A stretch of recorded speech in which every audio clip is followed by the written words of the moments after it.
பாருங்களேன், மணி என்ன ஆகுது? மேடம் இப்ப போய் எந்திரிச்சு உட்காந்து ஆப்பிள சாப்பிட்டுட்டு இருக்காங்க. நைட்டு 12 மணி ஆகுதுங்க.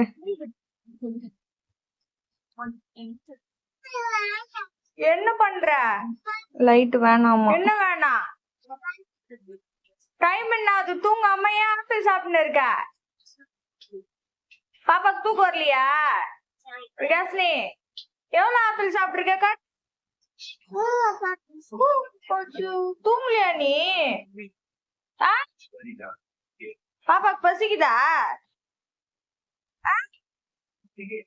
விகாசினி, பாப்பாக்கு பசிக்குதா?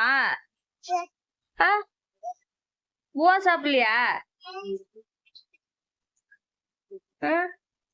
டைம் என்ன ஆகுது? இந்த நேரத்துல ஆப்பிள் சாப்பிடுவாங்களா?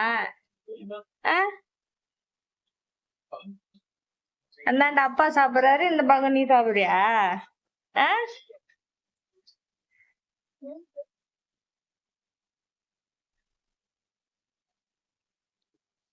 இவங்க டாடி லிட்டில் பிரின்சஸ்ங்க. டாடியும் பேபியும் சேர்ந்து உட்காந்து 12 மணி ஆகுது. 12 மணிக்கு. விகாசினி, அப்படியே வெளிய கதவு திறந்து பார்த்தாக்கா ஊரே புரட்டு விட்டு தூங்கிட்டு இருக்கு. ஆனா எங்க வீட்டுல இப்பதான் டின்னர் டைம் போயிட்டு இருக்கு.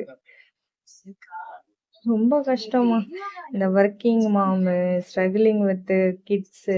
ஓ மை காட், எவ்வளோ விஷயங்க. ஒரு மாமா இருக்கிறது எவ்வளோ கஷ்டம். இதுக்கப்புறம் காலையில எந்திரிச்சு அவங்களுக்கு ஸ்கூலுக்கு பேக் பண்ணணும். அவங்க இவ்வளவு நேரம் வரைக்கும் டிவி பார்த்துட்டு சாப்பிட்டுட்டு ஜம்முன்னு தூங்கி காலையில 9 மணி வரைக்கும் தூங்குவாங்க.